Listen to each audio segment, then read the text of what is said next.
on today's Story Beat. When I read a spec script, I'm looking for two things, basically, story and jokes. And the most important is a comedy script. And the most important of those two is story. You really have to know story. If you understand that, you're way ahead of the game as a writer. This is StoryBeat with Steve Cuden, a podcast for the creative mind. StoryBeat explores how masters of creativity develop and produce brilliant works that people everywhere love and admire. So join us as we discover how talented creators find success in the worlds of imagination and entertainment. Here now is your host, Steve Cuden. Thanks for joining us on Story Beat. We're coming to you from the Steel City, Pittsburgh, Pennsylvania. My guest today, Jay Moriarty, has written and produced some of the most beloved and revered half-hour comedies in television history, including The Jeffersons, All in the Family, Good Times, Maude, What's Happening Now, Dear John, The Royal Family, Here and Now, Cosby, and Los Beltran. And he's developed and written pilots for networks and studios, including CBS, NBC, ABC, Warner Brothers, Columbia, and Paramount.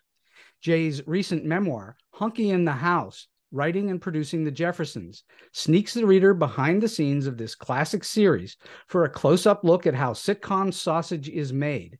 I've read Honky in the House and can tell you it's filled with one fantastic laugh-out-loud story after another about the creation of one of TV's all-time most successful hits. I highly recommend it to you. Jay and his writing partner, Mike Milligan, sold their first freelance script to Norman Lear's Good Times and were hired on staff at The Jeffersons, where they began moving on up from writers to producers to showrunners. Most recently, Jay published Deadeye, a cowboy comedy novel with heart, offering a tip of the Stetson to Don Quixote. Jay is also the author-creator of the classic Sherlock Holmes board game, 221B Baker Street, which has sold over 3 million copies in 9 different countries. Jay served for 11 years as an adjunct professor in the writing division of the University of Southern California School of Cinematic Arts. So for all those reasons and many more, I'm truly honored to welcome one of the most prolific and successful sitcom producers ever, the exceptional comedy writer Jay Moriarty, to StoryBeat today. Jay, welcome to the show. Hey, Steve. Glad to be here. That was a heck of an introduction. I look forward to meeting that guy. You and me both. So, all right, Jay, what were your earliest inspirations and influences? Why did you think to yourself, and at what age, I think I want to go into writing, but not just writing comedy? You know, it's funny you ask that. I've never said this before, but I just flashed on you said how soon. When I was in the second grade, I remember going around and taking a poll at recess, asking people, kids in my class, who they thought was the funniest person in the class. And when I think of it now, I don't even know why that mattered to me, dude. I guess I like to laugh, and I probably did. Even that early, I was auditioning for class clown or something. But I've always, just appreciated humor, like to laugh. As I got a little older in school, 6th, 7th, 8th grade, and in high school, teachers would read stuff that I'd written out loud. At first, I'd be embarrassed, but then I'd hear people laugh, and I kind of learned, that the only thing better than laughing is the power to make someone else laugh. So my writing, which I kind of relay most of this in the book, in my Honky in the House memoir. I came to think that writing I could do maybe better than most, and that was about the only thing I could think I could do better than most. And at about what age were you when you thought that to yourself? Well, I remember, I guess it was still in grade school when I watching Lucy. I used to watch sitcoms, especially a lot of Lucy in the 50s, and I saw on the screen writers, and I hadn't noticed that before, and I thought, writers? You mean they're writers? I always thought like Lucy and Ethel just said whatever came into their heads, everybody was. And then I thought, boy, that'd be a neat job, like hang out with Ricky and Lucy, and then you could write stuff that they say, and then it just kind of opened up for me. I think that'd be cool. There was a time in there when I grew up raised Catholic and wanted to be a priest, but I thought, well, maybe I could be a writing priest too. But but yeah, I was, early on. Would you have been a funny writing priest? Well, yeah, I'd give funny sermons. You got that audience, they can't leave because they got to stay for the whole mass, at least till communion time or whatever. So you, So where did you get your training? Did you just write and write and write, or did you get training somewhere? well, no, I didn't. I never really went to any writing training thing. I wish I knew of somewhere like that to go.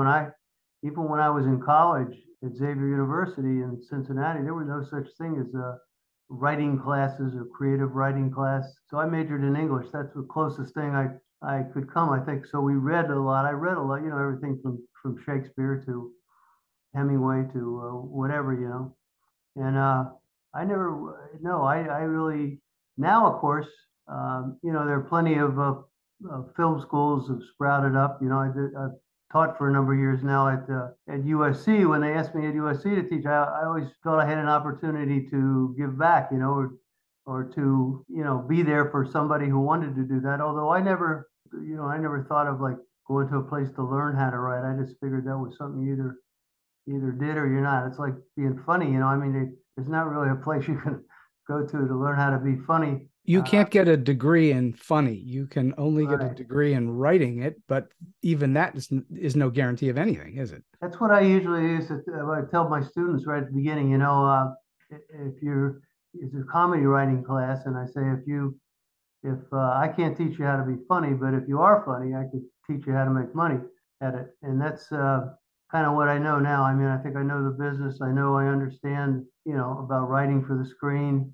but it's something I had to learn on my own. When I left college, I knew what I wanted to do, which is write for television. And so I got married right out of college and then came out here to California. I realized the TV productions in New York and California, and I figured I could go to New York and I'd starve and freeze, and if I go to Los Angeles, I'd just starve. So came out here and actually got a job writing. I think something's important for any aspiring writer to know is you're not going to come right out of school and then just go to Hollywood and get a job writing. You're going to have to do a few things first. But I knew I wouldn't be writing for a TV series right away, but I wanted to write. And eventually I was able to get a job writing for an insurance company in the communications department, they called it. So I was writing for the company magazine and writing advertising copy and public relations and brochures and all that stuff. And meanwhile, trying to learn what a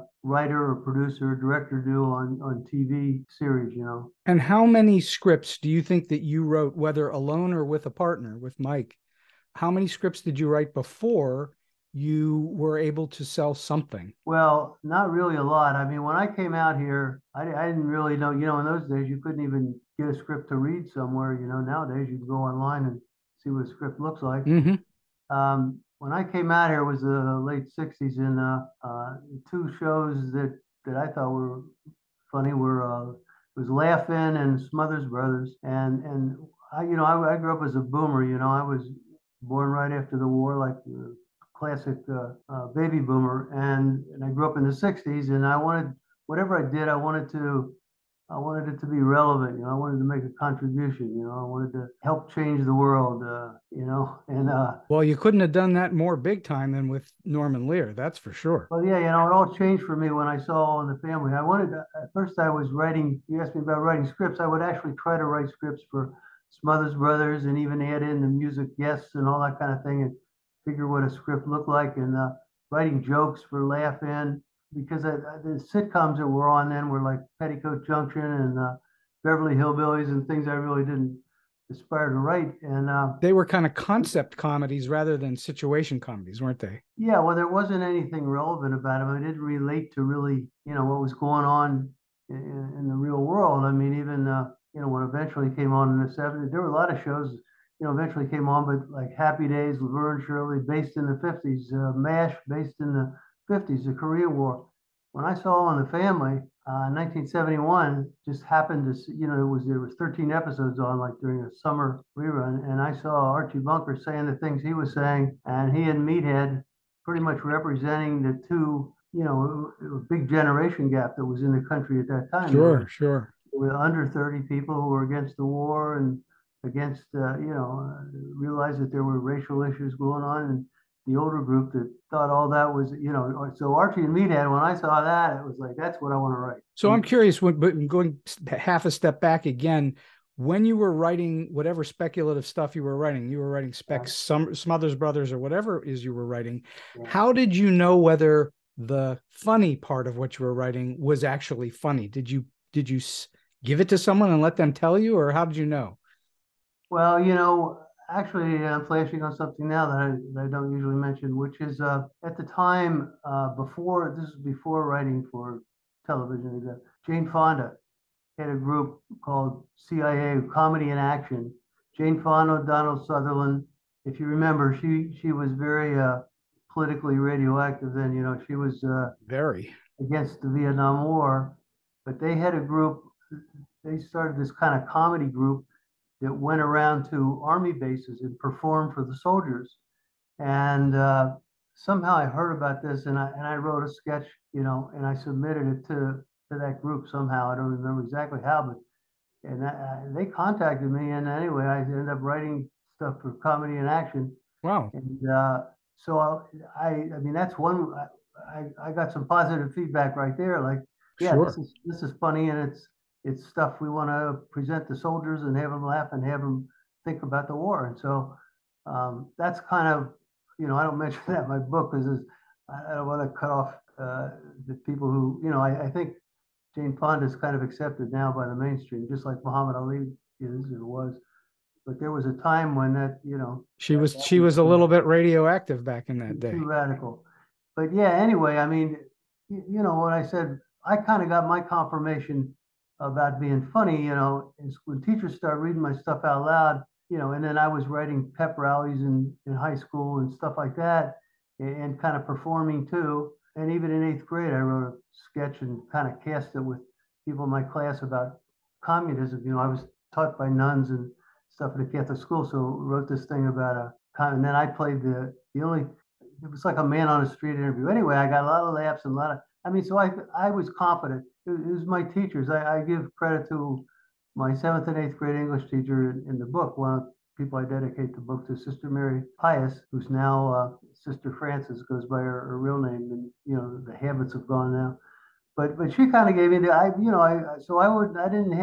need somebody to tell me what was funny or not really. I just needed somebody to read the stuff. The hardest thing in the world, I always tell my students, is not the only thing harder than writing a script is getting somebody to read it. Mm-hmm. So that's always tough. But yeah, the partner is a real good thing for a lot of reasons. We can talk about that if you want. But I came to realize, I was out here about 4 years or so before I actually sold any script or anything to television. Well, you were also earning a living at the same time. I was earning a living, and I ended up raising, I was just been married, and then we eventually had a couple little girls, kids. But what I came to realize from, just running around, they like to hire teams, So for one thing, you need a spec script. You need 3 things to break into television. You did then, and you pretty much do now. I guess you need a sample of your writing, a spec script. You don't expect to sell that script, but it's just this. It's like your calling card. It's good to have a partner, and then you really need an agent. So if you can get those 3 things, but would you say those 3 things are still what you need today? Well, kind of, except it's a little different now in comedies. If you read my memoir, you see that we actually wrote scripts, and if you had a partner, the 2 of you, you talk over with who's ever running the show, producing the show, and you get the approval, you kind of break the story together, but then you go off and write it. Today, everything's writer's rooms, which to me is an oxymoron. I mean, really, a writer's room, I mean, you waste a lot of time. I've been in the writer's rooms, and it's. So for the listeners that don't know, tell us what the difference is between writing the way that you did it on the Jeffersons and more today what the writer's room is like. Tell us what that difference is. The difference is with the Jeffersons and all Norman Lear shows, you write scripts. You actually write. You sit it like if you're a team, you each have a typewriter. Usually, not every. Some teams one guy's typing, the other guy's lying on the couch. But there were no computers back then, were there? They're not initially. Eventually, I worked long enough. I mean, in the 90s, I worked with Cosby and shows, where computers did, even on Dear John in the late 80s, Judd Hirsch, I don't remember Dear John, but we had computers then. But, when we started, my partner and I were on manual typewriters. We There were electric typewriters then, but that was for our secretaries. But the difference between that is now is a group sitting in a writer's room, and say there's a team, and you miss that whole dynamic of the team going back and forth. Maybe one guy talks all the time and the other guy doesn't talk in the group. And so you're losing a whole dynamic where two guys have figured out how they want to structure something, how they want to write something. It's a totally different thing. I don't really think a lot of guys come out of a writer's room and they've never really written a script, and they were funny in a room, but you have them write a scene and it's a whole different thing. But guys get pilot deals based on, oh yeah, you were on Cheers. Oh, he was on Cheers, so let's give him a pilot to write, and then they find out at the studio, well, this guy he doesn't even know what an act break is. So I'm not a big fan, as you can guess, of writer rooms, because they're not really writing. I mean, in order to make a writing room work, whoever is running the show has to really control that room, and everybody else has to really listen to what he or she wants. Otherwise, you're wasting a lot of time in there. You think they're in some ways counterproductive? Yeah. Now, you really have to I think any writer's rooms that make a lot of sense, and I know a lot of, what we used to call executive producers, and now everybody calls showrunners. The showrunner is the person who actually, the showrunner has to come from the writer's ranks, has to be somebody who is a writer. Sure. Called the head writer. Instead, it's the way it got to be called showrunners. There's too many executive producers. It used to be executive producer, but then now the executive producer credit, the star's agent wants to be an executive. So you look at the screen and you see like 6 executive producers. You say, well, who's really, but if like Mark Cherry on his shows, he'll have all these friends and he'll let them call themselves executive producers. But if you know Mark Cherry's actual show, so the studio and the agents, they want to know who's the showrunner. It's not a screen credit that appears anywhere. Are partners still pretty much what you need to do in comedy? Or well, that's what I mean. You don't need a partner. It depends. If you're funny by yourself and you can write great scripts and you're in good shape. What's the advantage then of having a partner? Why do so many teams exist? Yeah, that's a good question. The disadvantage is you're putting your feet. The advantage is to me, if I'm on the other side of the desk as a producer and I'm looking for writers to hire, I get 2 for the price of 1. So you really kind of, I say in my book, when I was a story editor on a series, like the Jeffersons, and I'd have a pile of scripts that an agent would send to me, as a spec script auditioning. When I started looking at that pile, I would want to see 2 names. I'd stop and read a script if it had 2 names on the front of it, because I figured less chance that both of them are crazy. If it's just one name, I don't know, I could be wasting my time totally. If I saw 2 names, I'd look at the script and I'd see how many pages it was. That's the next thing I look. If it was over 50 pages, I'd know that an agent should know better. A half-hour script's going to be around 40. But you were basing some of your choices on psychology, whether they were nuts or not. Well, that's how I got to decide of these 25 scripts, which one I'm going to start reading if I have time to read any. Would you read past the first few pages if they were badly written, or would you immediately toss it aside? I get all these points I make exactly in my book, which is one reason I wrote the book, for people who, like me, came out and had nothing to read about anybody, what goes on behind the scenes. And listeners should read your book. It's really well written. I try to, and I hope it addresses all these things I'm saying, because I get very specific on what like your question, how far. First of all, you get 2 or 3 jokes a page. I mean, you got to have 2 or 3 jokes a page. If I read 3 pages, 4 pages and have a joke, I just put it aside. And story really has to start within 2 or 3 pages. It's got to be, you got to start your story. Ideally, it starts on the first page, at least by 3 pages. If I don't know where you're going with this thing, and I haven't seen the jokes, then this is a comedy I'm supposedly reading. Yeah, it's what I tell students, the first thing, or would tell anybody that asks me, when I read a spec script, I'm looking for 2 things, basically, story and jokes. And the most important is a comedy script. And the most important of those 2 is story. Really have to know story. And if you understand that, you're way ahead of the game as a writer. Too often with comedy, like when I teach a class, and I see the first thing I ask students is, most important things are story and jokes, and who thinks story is most important, who thinks jokes most important. If I got just a few people raise their hands and say story more important, then I know I got the good. If everybody raises, well, it's a comedy, jokes, and that's not, now you're off on the wrong, because you can hire anybody, you can do jokes. To me, it's like I give an analogy of clothespins. Jokes are like clothespins, and stories like a clothesline. And without a clothesline, the jokes are useless. Clothespins are useless.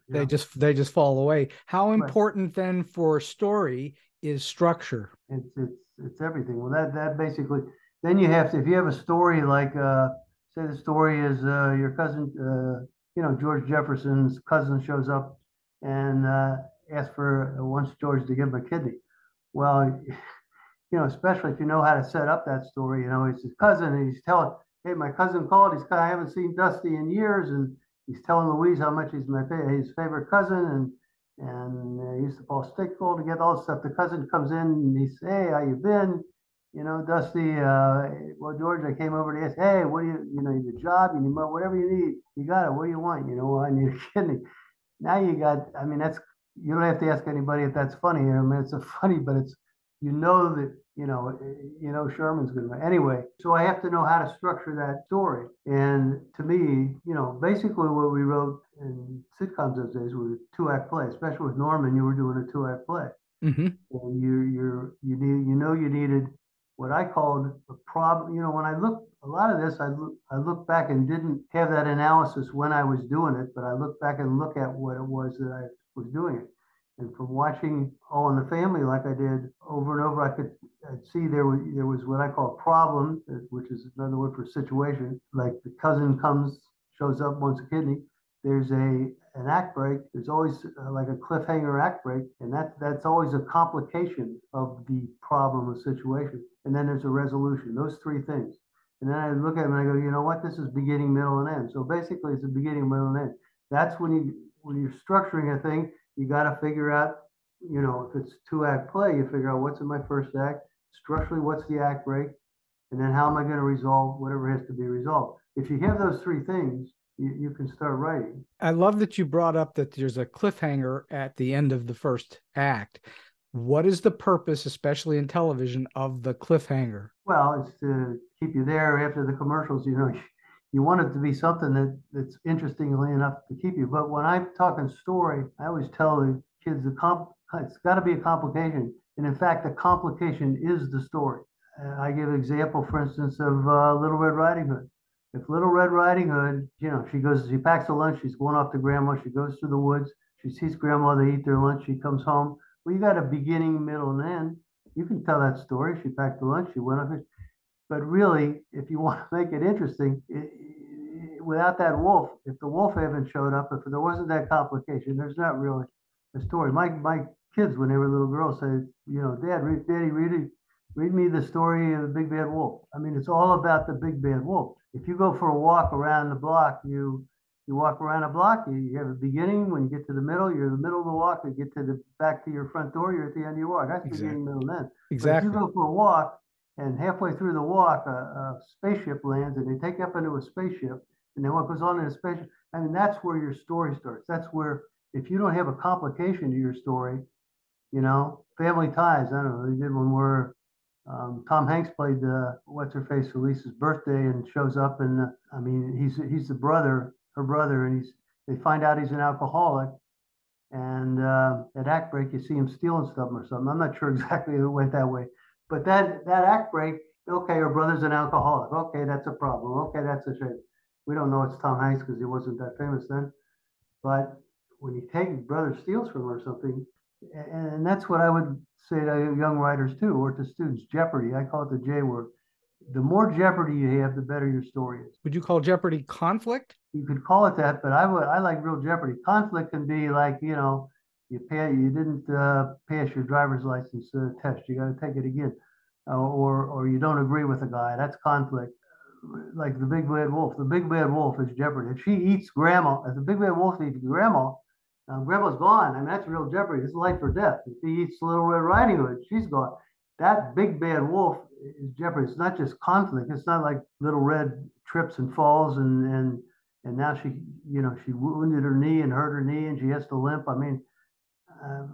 real jeopardy. Anytime in a story, and we're talking mainly, I guess, sitcoms here because that's my experience, that you can have a problem that if you don't resolve it right, the whole show changes. The characters have such conflict that half of the show's gone. Like, for instance, the first episode that Mike and I sold as the Jeffersons, when we pitched the Jeffersons, the first story we pitched to the story editors there was the title was Louise's daughter. So we say Louise, a girl shows up at the front door, Jefferson's front door, says she's Louise's daughter, has a birth certificate with Louise's maiden name on it. Now, that's jeopardy.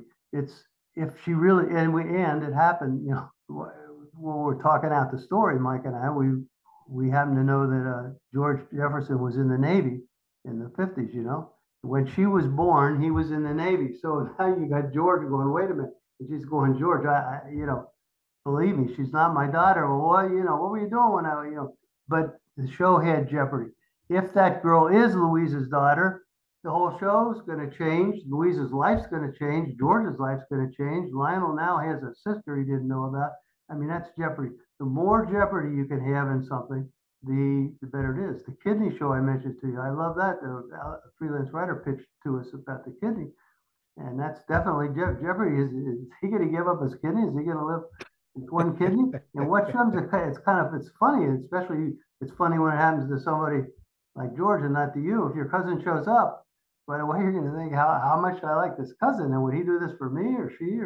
But the more jeopardy you have in something, and that's the problem with a lot of young writers, is they're writing something that doesn't really matter, and that's why a lot of sitcoms, to me, it's like Norman would say, the boss is coming over for dinner, and the wife burned the roast. I mean, is that really jeopardy? You write a great line in the book, which you write, comedy is risk. Is this what you're talking about? Well, not really. Comedy is risk in general, like even telling a joke. You risk telling a joke to your audience. I think around the time I mentioned comedy is risk, I mentioned the fact that my partner and I did a suicide. We did the first ever episode to be aired in sitcom that dealt with suicide. But we were asked to speak to a group about suicide, and when I got up to speak, I said, I never knew much about suicide before we started writing. In fact, I'd never even tried it, and that's a risky thing to say. So you can get groans, which I did. I didn't get the big laugh I expected, and so I say but definitely comedy's risk. And I tell it to my students because when you get in my class, I'd make like a writer's room, and I want people to leave their inhibitions outside when they come in there to be able to say anything they want. Don't be afraid to say it. Comedy's risk. Sometimes you'll say something, you'll get a laugh, you didn't realize it was even that funny. And but a lot of times you don't want to have writers and then be limiting them to what they're gonna say. So you write also in the book that there's more to writing than writing. Right. Explain. Well, I think I give an example or two too, but one of the things I'm talking about when we went to Hawaii. See, Mike and I, we started out as writers or lower than writers. Basically, they called us program consultants because of the Writers Guild. You can't call anybody. You can't use the word writer except with the written by credit of an episode. Mm-hmm. And you can't, even though guys are writers on the show, they can't call writer. That's what they call producer. If you watch any half-hour comedy and you see title producer, consulting producer, supervising producer, or script consult, any of those things are writers. It just means writers. So unless it says executive producer, then that. Anyway, my partner and I worked ourselves up to being what you would call today showrunners. So we were the head writers, we were the executive producers. And when we went to Hawaii, a good example of more to writing than writing, we're writing the show, but we're also, Isabel calls at 7 in the morning and needs a dentist because a cap came off her tooth. If you're shooting outside, which we were, guys go up in a palm tree at the hotel and they're cutting sawing and you're trying to film a show. I mean, you have to deal with all this kind of stuff. One of the staff people had a ghost appearing in her, a Hawaiian warrior ghost appearing. I mean, but it came all back to the guys running the show. You have to solve all this stuff. But there's more to writing than writing. You'll see once you get in with dealing with an audience, dealing with agents, dealing with producers and notes from the network and all that kind of stuff. It's kind of what I meant by there's more to writing than writing. And the part of that is also then going up the ranks into the actual management of the show. Essentially, you as an executive producer, you're doing more than just writing. Right, but you get to control all the writing and the script and everything, which is good. So if you want to control your own stuff, you really get, and you want to get to the showrunner, yeah, you have to know how to. There's so many more things than writing involved in being a writer. You have to know how to deal or not deal with the cast. You have to know how to talk with other people. You can't just sit in a room if you're going to write for television and all. It's a collaborative kind of thing, and you have to be able to talk to the wardrobe person and be able to understand, different personalities. And if you have a staff of writers, you have to know how hard one has to be pushed and how much one has to be left alone. And it's just that there's more to writing than writing. If you're talking about being a writer in television and dealing with a group of people, How much research would you have done for a show like The Jeffersons? I would imagine that a lot of your story ideas came from reading the newspapers and magazines and looking at the news. Yes, pretty much all the good story ideas that's where I got stuff. I would read Time magazine, Newsweek. The suicide thing came from Ebony magazine. I mean, I tell that whole story I tell all those things in the book. Basically, like the story I mentioned where a girl shows up at Louise's door. Well, I'm reading in Time magazine where at that time in the early 70s, that was a whole new concept that kids who were adopted could find out and search and find out who their parents were. Before that, if you were adopted, you could not, there were no place you could go and say, tell me who my parents are. Mm-hmm. Now, baby boomers were starting to sue and starting to dig in and starting to find out. And I read that was news in Newsweek in Time magazine when I was reading. And I thought, hey, what if girl shows up at Jefferson's and says she's Louise's daughter, and then Mike might say, hey, that that and while George was in the Navy, because that's about the right time. And we just start working up that story. And but it's come from something that's happening. Suicide thing came. I read in Ebony magazine. We're writing for the Jeffersons, so we're reading Ebony, we're reading Jet, doing that kind of research. And they had a whole cover story on suicide in the country. The highest rating of suicide was among young Black women. Mm. And when I said that to Norman, he was like, he loves that kind of thing. That's what Norman Lear was doing real, The funny thing was when we pitched it to the Nickel Ross of West, Don Mickey and Bernie, who'd worked with Norman on all the All in the Family stuff and won Emmys, they created the Jeffersons. Norman gave them the show to run, and he pretty much let them run it the way that they wanted. So we would always have to pitch our stuff when we started as writers to Don Mickey and Bernie, to the exec producers, three of them. And they were great. They were great writers. When we pitched Suicide, Don just looked at us and said, "What are you?" Don was British. He said, "What are you daft? That's not funny. No, there was no way they wanted anything to do with a Suicide Story. What else?" So we worked up a couple other stories. We finally had a couple other stories. Mike and I then pitched to Don Mickey and Bernie. Then they said, "Okay, go pitch them to Norman." Well, that's where they made their big mistake. So we had met Norman, but we hadn't pitched a lot to him or anything yet, because they wanted to kind of do the show themselves, and I think Norman trusted them. And with his other shows, he was much more hands-on, Norman.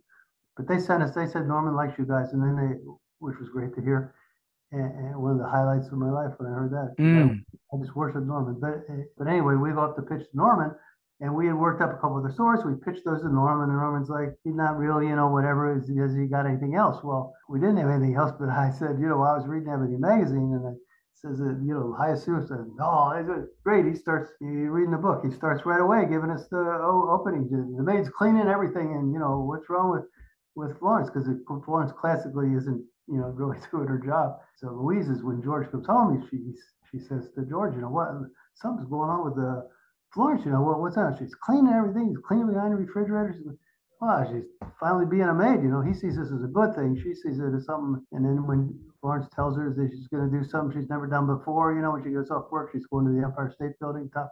But when we got back, the fun part was when we got down to Don, Mick, and Bernie, and then they say, "So how did it go?" Then I got to tell them we said suicide, and they just looked at us. I mean, they were really pissed, and we had only been there I guess, I don't know if we did more than 6 weeks. We were on a 6-week option, but maybe we were there a few more weeks. Anyway, Don, I'll never forget. I mean, he gave us, it was 3 words, go write it.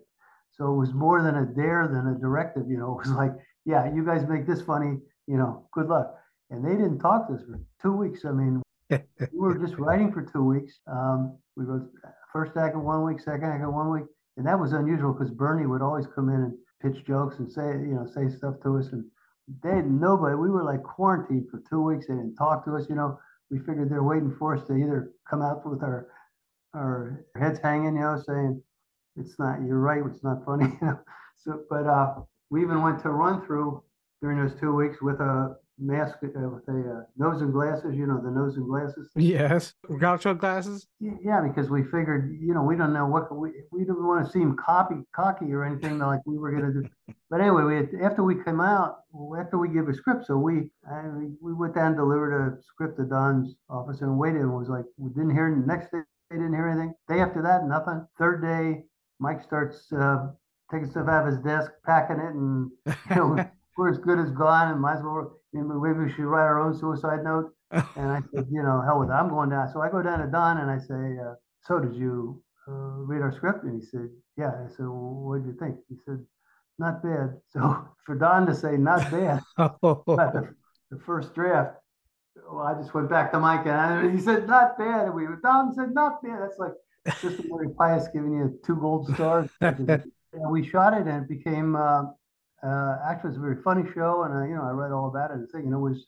Marla Gibbs, who was a maid then, she wrote us a real nice note, that because that was the first episode that really featured Florence. And anyway, but we didn't go.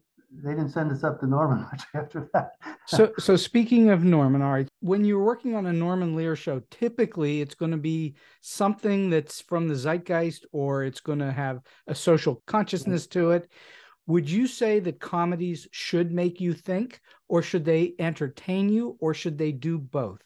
I would say this, that I like comedy that makes you think. And that's what I would try to do. And that's what Norman tried to do. And if I were running a show, I would try to write stuff that makes you think. Mm-hmm. But it's funny. You can't lose the funny. And I kind of write in the book, and I can see where Dunmick and Bernie, they spent all these All in the Family years writing stuff that Norman, writing things that make you think. And they got Emmy Awards for it. But really what they were doing, especially Don, with his upbringing, French farce, they liked farce. And I think they were so burnt out on the serious stuff that when they got to the Jeffersons, they were always pulling us toward farce. And so we would do enough of that, to keep, and I think it was a good blend with those guys and us doing the Jeffersons, because we pulled toward the Norman doing stuff that makes you think kind of thing. They pulled toward the stuff that makes you laugh. In fact, they end up creating Three's Company. Don Mick and Bernie went off to do Three's Company, and that's when they left the show to us. But they gave us the option of going with them writing. We don't want to write that silly stuff. And that was sort of not really socially conscious, even had a little bit. It was the opposite. But there's nothing wrong with making you laugh. I mean, no, that's good stuff. Sullivan's Travels, all that kind of thing. So entertain people that need to be entertained. But I think in the time that we're talking, the early 70s, following the late 60s, dealing with what Norman was dealing with, the generation gap, what's really happening in the country, that was new in sitcoms. Phil Rosenthal, who created Everybody Loves Raymond, he's writer, producer, Phil. Yeah, sure. He describes television as before Norman and after Norman, BN and AN. I mean, sitcoms, television was a whole different thing until Norman Lear came along. And I read about that in the book too. I read about experience Mike and I had with Aaron Spelling and how he viewed television, and whatever the network wants, they want TNA. We that's what I give them. Aaron Spelling wanted sugar and lightness. Yeah, he wanted what was called then Jiggle TV or Jiggle comedy. He would try to get the girls, the three detectives in a bathing suit or cocktail dresses, or and there's nothing wrong with that. It's entertaining, it's funny. But Norman was more, I think what I say in the book is Norman, the way I described and compare, when we met Aaron Spelling for the first time, Mike and I both said, who does he remind you of? Norman. He's the guy that kind of, the small guy takes up the room, smart guy, Aaron Spelling. Norman the same, smart guy. But Aaron Spelling, he gives the network gives people what they want, and Norman Lear gives people what he thinks they need. Mm-hmm. It was the Norman stuff though was really based on reality. A lot of Archie Bunker comes right from his dad and from I don't know if you ever read Norman's autobiography. It's a fascinating story, fascinating life. I mean, he was a bomber in the World War II. I mean, Norman has all kinds of. He's still alive. He's 100 years old. He's a truly unique individual. Did he give you any lessons, life lessons, while you were in there, aside from the ones you've already shared with us? Is there anything that he really, in a way, like formed how you think, other than? Well, I got it from watching his shows, from All in the Family. Norman, I admire Norman. I mean, he's definitely my idol. I've been to see him, right before the pandemic, right after the pandemic. But Norman's, if you listen to him talk, he's on. I don't go on Instagram much, but I mean, I think he does like a daily kind of thing, and he's politically everything. He's in the place that I think is the right place to be. He's been a major political mover and shaker as well. Yeah, he refused to go to. He was to the White House when he went there for the Kennedy Center honors because of who the last administration was in. But I mean, Norman really stands up for he talks and walks the talk. When you were working on the Jeffersons, you would often be, and you write about this in your book as well, that you would be the warm-up guy, and you would occasionally get asked, how could a white man write a show about a black family? How would you respond to that? Well, a lot of times if somebody would ask me, and people would ask me all the time, not necessarily while I'm doing a warm-up, but I would say, first things I would say was, no, I just write the lines for Tom Willis, the white guy, Honky. Or I'd say Mike's mother is black. And they go, oh, and they would. It's amazing. People would not see the sarcasm in that. They would just think I'm telling the truth. Yeah, I wrote a whole chapter, basically a response on that. And you're talking. I did warm up when Don Mickey and Bernie left. Then Bernie used to do the warm-ups. Bernie was basically a comic, great to do warm-ups. But I did the warm-ups after that for the next couple of years. Mm-hmm. But you're talking about when a Watts Writers Workshop showed up. I was asked to talk to the Writers Workshop. One of the kids asked me that question, and I said, "Are you a writer?" And he says, "I want to be." And I said, "Do you think you could write for a white show?"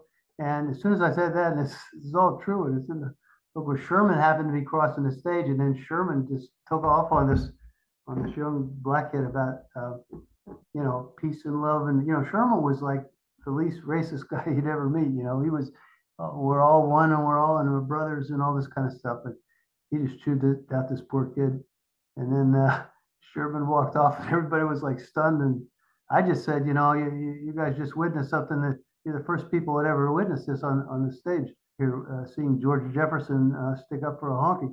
But and they were all. I was prepared for it. Yeah, but no, I write.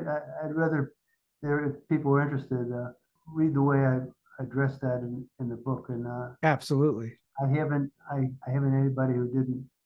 In fact, anybody if you're budget challenged, just let me know. I'll send you a book and you can read it. But but that's what people would ask all the time, and it's kind of weird because when I wrote for we did some writing for Maude too, and my partner and I, and we wrote. Nobody said, "How do you write for a woman? You're a guy. How can you write for a woman, especially a 40-year-old woman? You're only in your 20s." Or we wrote for All in the Family. How can you? You're a liberal-minded kid, and Archie Bunker's a conservative, 50-year-old bigot. How do you write for? Nobody asks us about that. As soon as you write for a black show, it's like, well, how can a white guy write for a black show? And, because you're writing about humans and their foibles and the interactions between them. Right.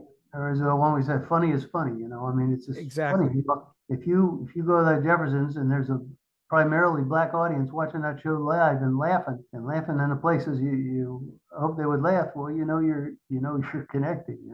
And it's not like, these are people from another planet. We're all the same planet. I mean, we dealt, another thing on that, though, is like the interracial thing, with that Jeffersons, I just love the fact that was the first interracial couple on TV.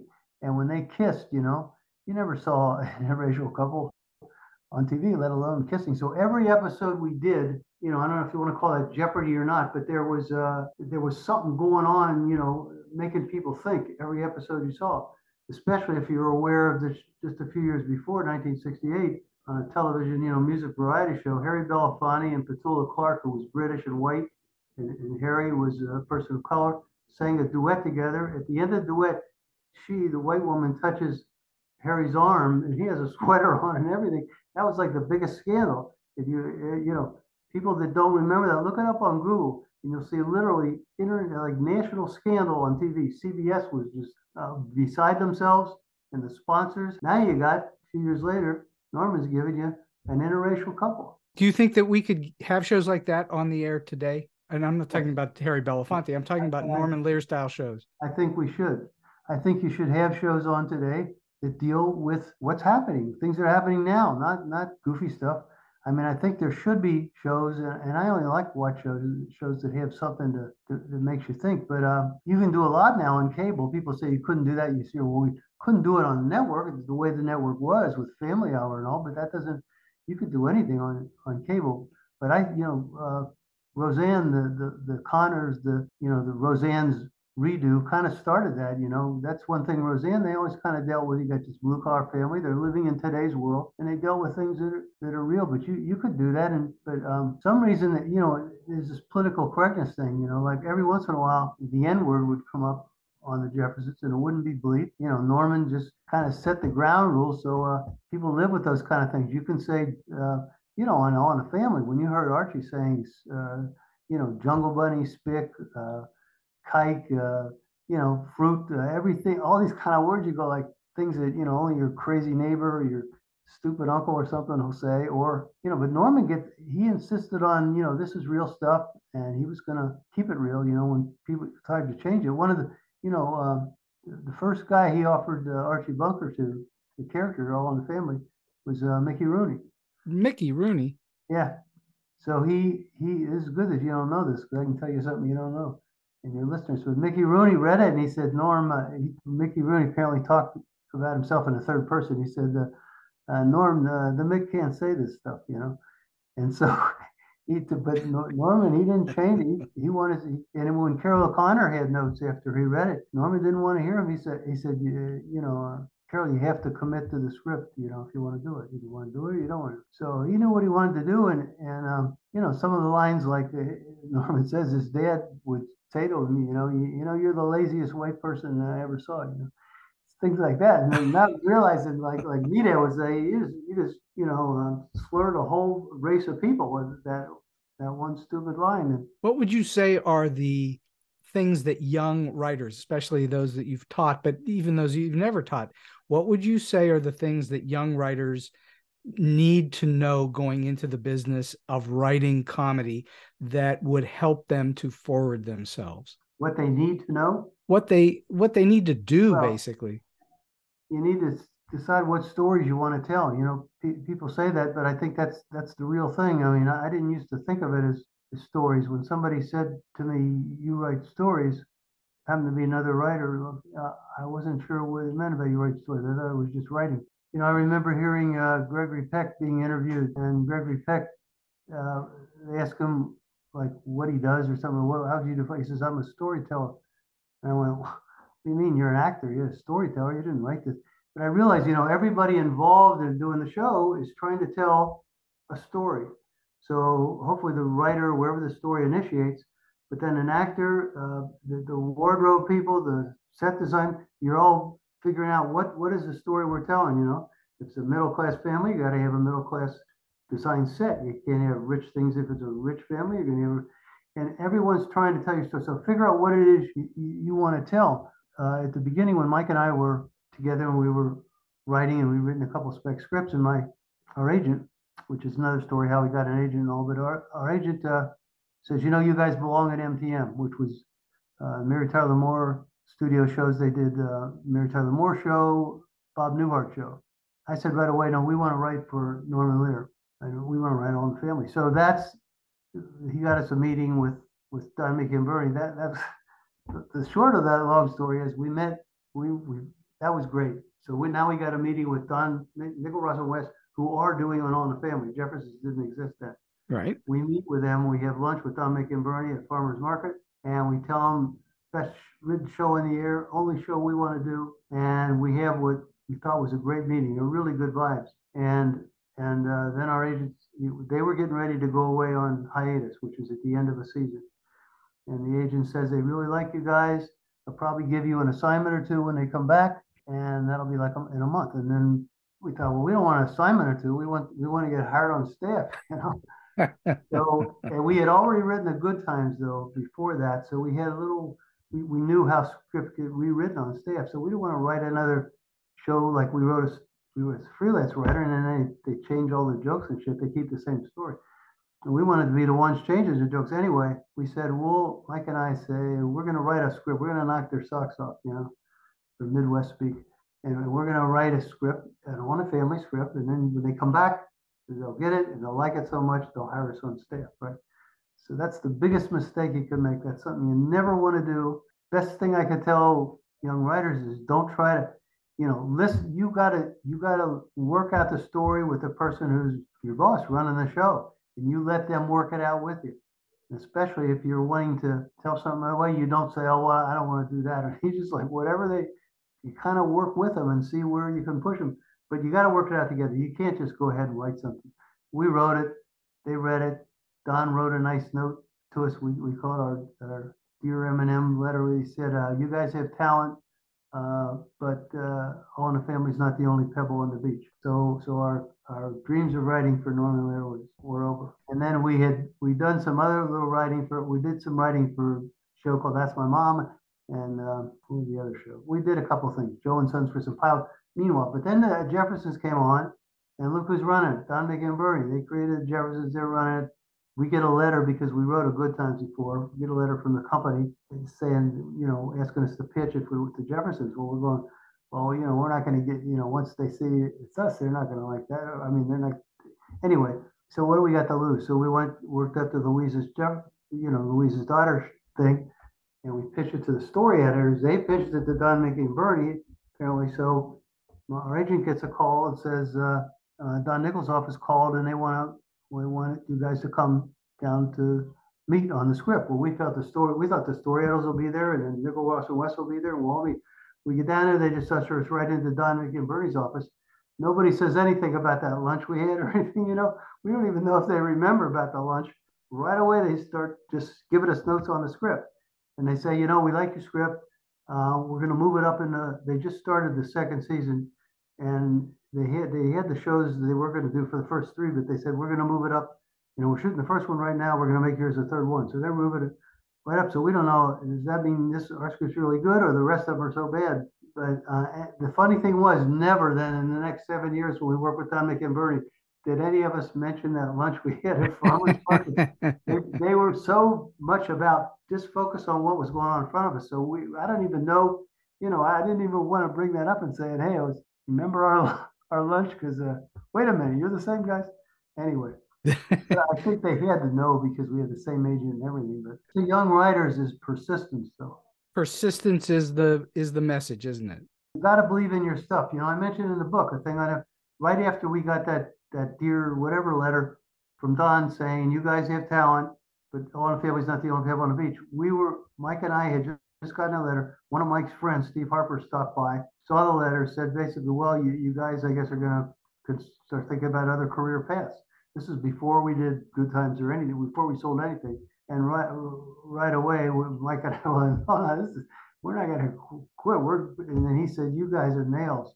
So I've always carried that with me. You guys are nails. I mean, he couldn't believe that we were going to, after a goodbye letter like this, we were still going to try to, you know, make a living writing for television. So, well, because you'll never succeed if you go away. You have to keep at it. Yeah, and you have to have kind of belief in yourself. You have to be cocky in a certain way. I mean, I kind of address that in the book. You can't listen too much to other people. You really just kind of, you know, whatever I don't know, well, then I'll learn or I'll figure it out, you know?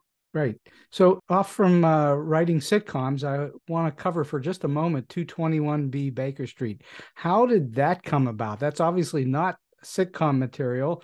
Is it because you're a Moriarty? No, it has nothing to do with that. In fact, at first I never put my name anywhere on the game, Moriarty. I put written by mystery writers, and I said James Thompson. Thompson's my mother's maiden name. I didn't. It's too confusing. Like Moriarty, is that a joke or why is it? Actually, my name is James Moriarty, the same as the professor. So my parents didn't even seem to. Nobody told me until I was, like 7, 8, 9. When adults start, oh, the professor, I don't know what they're talking about. But eventually, I read Sherlock Holmes. But and then the games. Well, how that came about, this was when I was working, writing advertising brochures and stuff for, annual reports and all for church stuff. I came up with there were board games coming out that were topical board games. Psychology Today magazine there were like blacks and whites. And supposedly you play the game, but you learn about inner city stuff and interracial stuff. And there was a political game called Lie, Cheat, and Steal. They were kind of getting board games, but that made you think. With Psychology Today, what was it? There was another game or two that were very high concept kind of things. And I just came up with an idea about Beat Detroit as a board game where you try to beat about planned obsolescence. So it's kind of a spoof on planned obsolescence. You start with the new car. Each player starts with a new car, and you get a couple of warranty coupons, which turn out to be good for nothing. And you get each space something happens. Like the only space where nothing happens is to write a letter to Detroit space, and then nothing happens. But it was a spoof of a game, and put it together, pitched it to this game company, eventually got financing, and it went and it took off, especially in Detroit, like the front page of the Detroit Free Press. It was on the nightly news on NBC. It was that little funny thing you said at the end, there's a war game now, and it became big game, big best-selling game for this game company. So then I started getting calls about what other games you got. And one of the calls I got was from a different game company. Said, we want to do a detective game. You got any ideas for a detective game? And so I said, well, not right away, but I'll let you know. And so I started thinking, well, who's the most famous detective? Sherlock Holmes. So, and I always played Clue when I was a kid. You like Clue. It was always like Mr. Green in the ballroom with a candlestick. But I always wondered, well, why was there always a murder, and what was his motive? He had no motive. I thought if you could get a board game where you solve a mystery, which everybody loves to do, but you actually, each one had a motive, and maybe it didn't have to always be a murder. It could be insurance fraud, it could be different things. And if it were Sherlock Holmes solving these things, and you have an element of Sherlock Holmes, somebody comes there and somebody mailed them a finger in a box, and what do they do? But the problem is, then once you solve this case, it's finished, right? So, well, how many cases? Bottom line, we did was that 20 cases, figure out, write 20 cases, and we'll put them in the game, and they'll solve them, and by that time, they're going to put it up on the shelf anyway. Nobody's going to play again. Well, we start getting calls, like, where do we get more cases? One of the first calls was from the Playboy Bunnies, from the Playboy Mansion. And they said, it's Hef's favorite game, and he loves playing, and we all love playing, and where can we get more cases? So, we didn't want the bunnies to get their pennies in a bunch. So I said, let's write some more of these. And then also they said it was Hef's favorite game. Well, I couldn't help thinking it's maybe a second favorite game. But anyway, so we started doing it, and sure enough, it grew and grew. We ended up with 20. We now have 200 cases.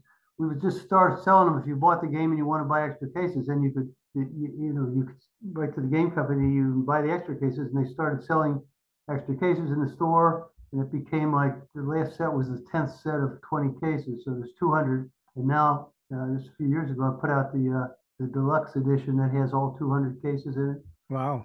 Britain picked it up. It sells really big in the UK, the Sherlock Holmes thing, and it's like their best-selling item with the game company over there. Did you wind up having to read the entire canon of Sherlock Holmes? It really has nothing to do with the actual Holmes stories, because you can't really rip off the Holmes stories.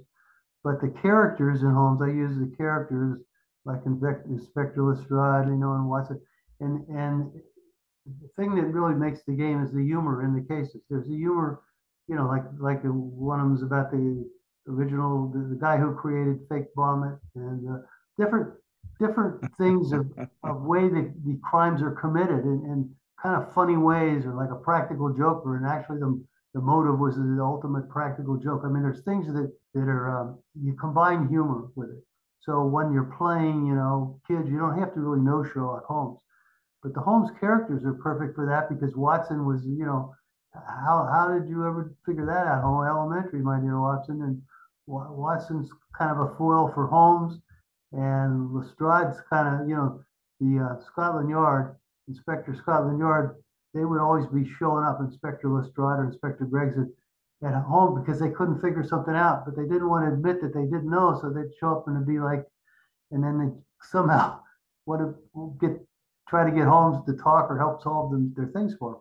And so that kind of fun worked with the whole, it works with the game. So the game's been out there. This was 1975 when it was first released. Wow.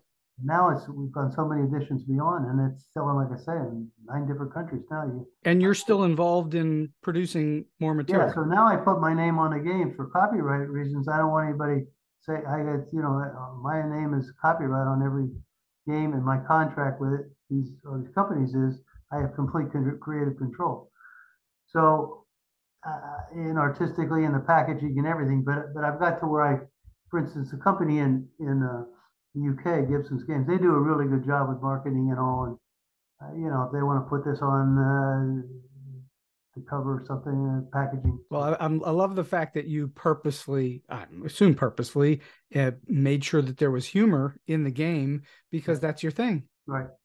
I love that. So I have been having this just incredibly interesting, fascinating, and funny conversation with Jay Moriarty for a little more than an hour now. And we're going to slowly wind this thing down a little bit. And you've obviously worked with tons of people in the industry and you've been around for quite some time.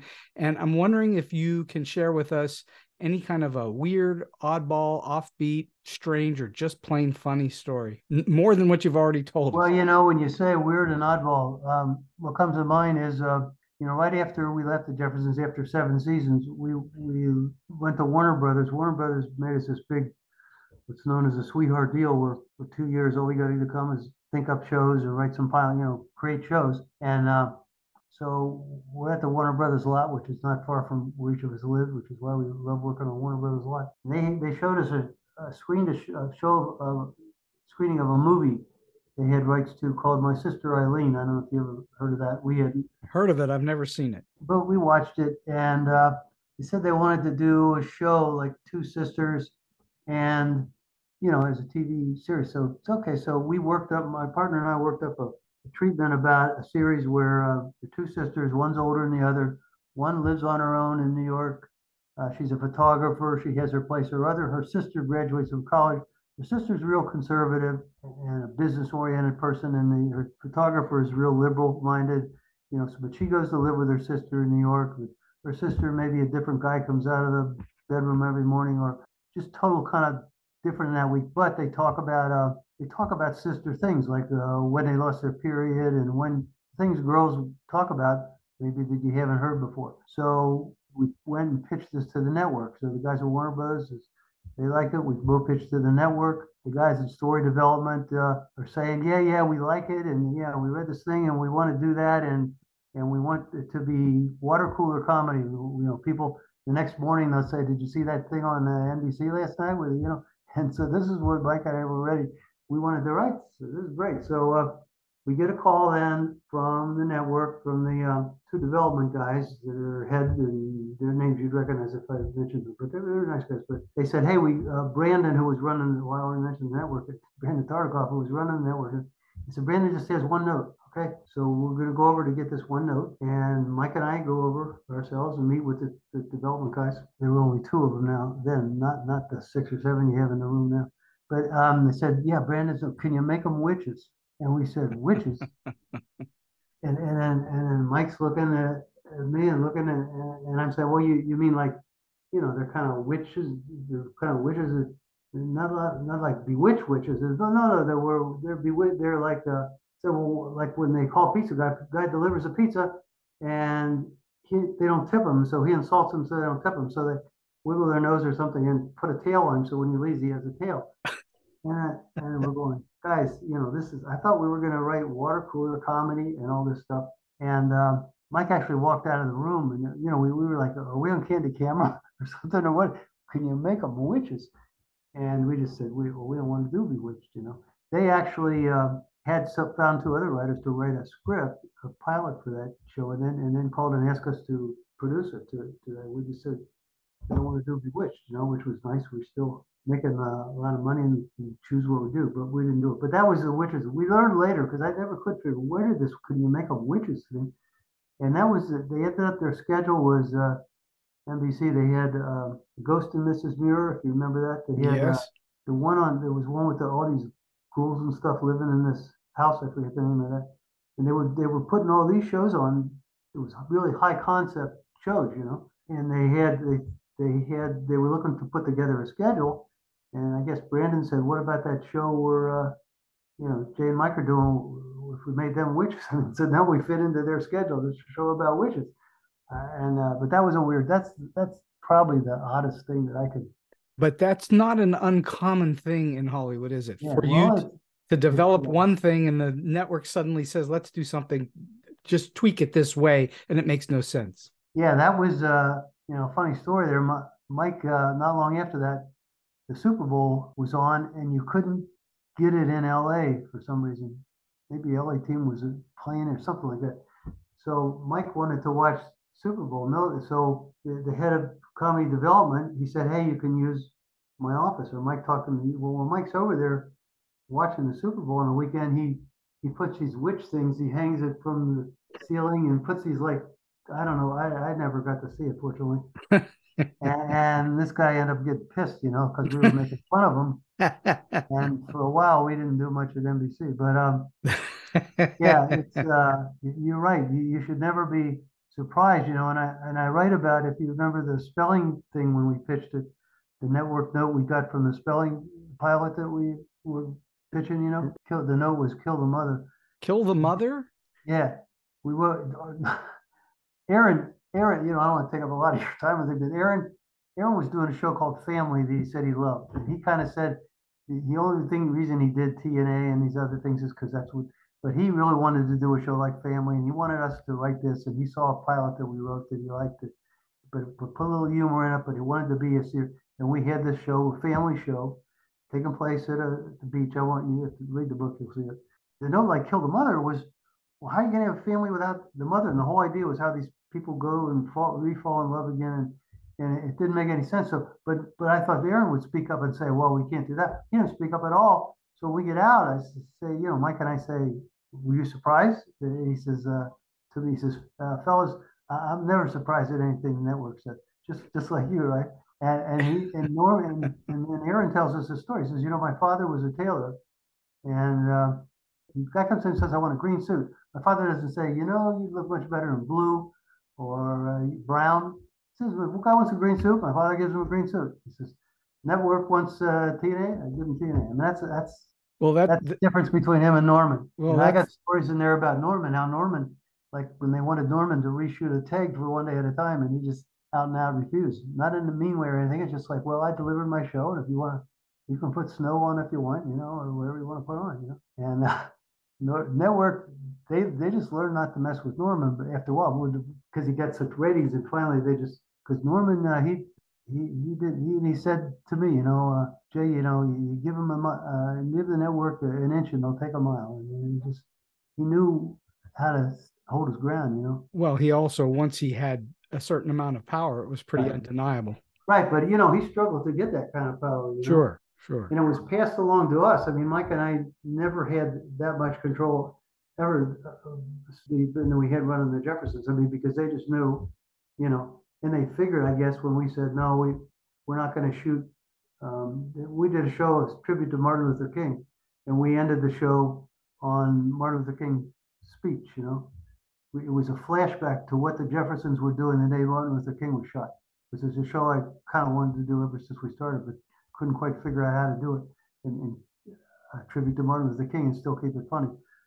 But the network wanted us to go back to real time, you know, and we said no. But you know, I think that they always thought Norman was somehow behind the scenes, where he really wasn't. We benefited from that, you know. We did, yeah. That was the only time we had, when we were working with Cosby. That's a whole other thing. With Cosby, Norman had control Cosby had power. I mean, Cosby would just, he'd say, he told the network he didn't want them to show up at our show, and they couldn't show up. I mean, hey, because he saved that network, NBC, you know, in the 80s. He did indeed. And, so, all right, last question for you today, Jay. You've already given us just a huge amount of advice along the way, but I'm wondering if you have a single solid piece of advice that you like to give people who are starting out in the business, more than what you've already said to us, or maybe they're in a little bit and trying to get to another level. Well, that's an interesting thing, and that's the thing, of course, when you're teaching, as you do, right? You're teaching. Indeed. You always try to think of how can you.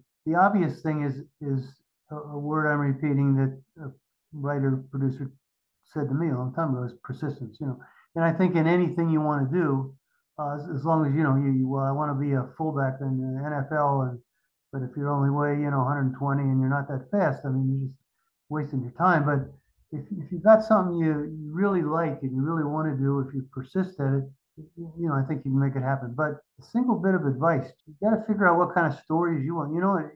Breaking into television was a little different then than it is now.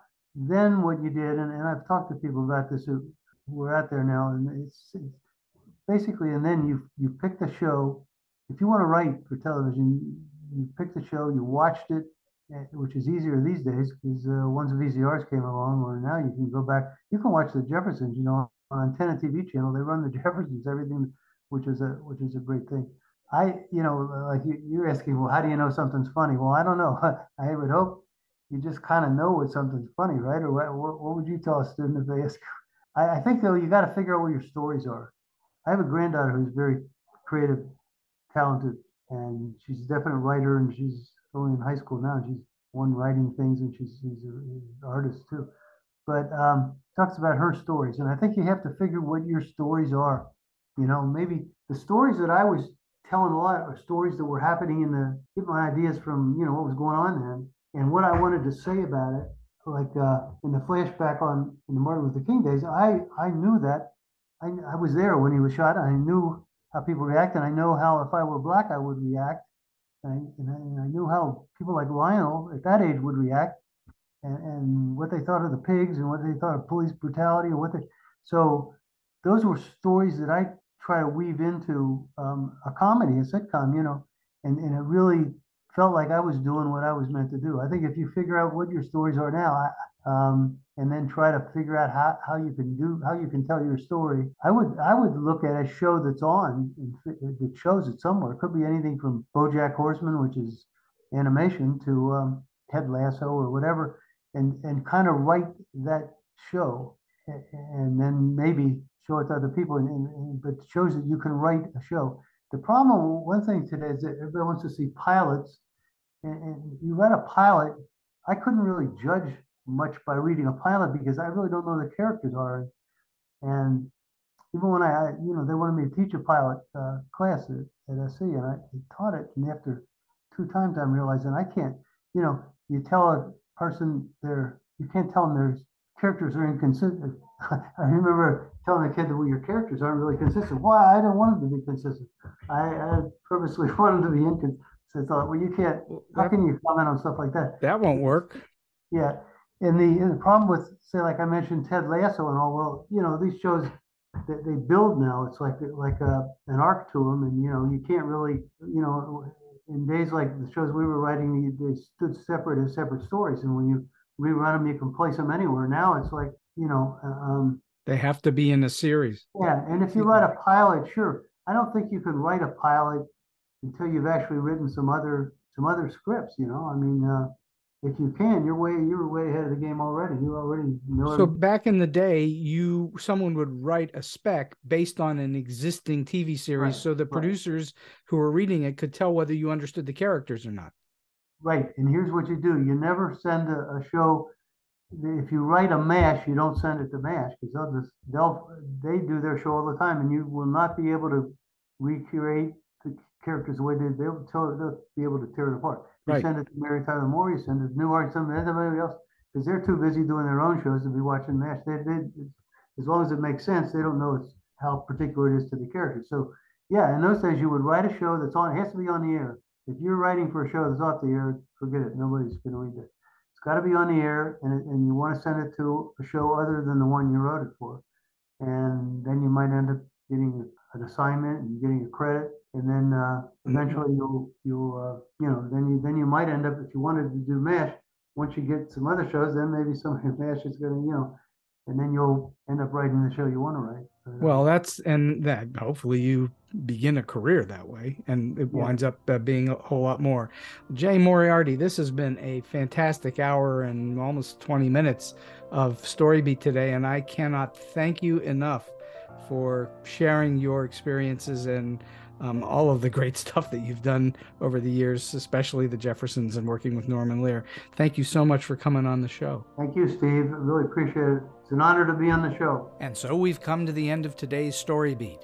If you like this episode, won't you please take a moment to give us a comment, rating, or review on whatever app or platform you're listening to. Your support helps us bring more great StoryBeat episodes to you. StoryBeat is available on all major podcast apps and platforms, including Apple Podcasts, YouTube, Spotify, iHeartRadio, Stitcher, TuneIn, and many others. Until next time, I'm Steve Cuden, and may all your stories be unforgettable.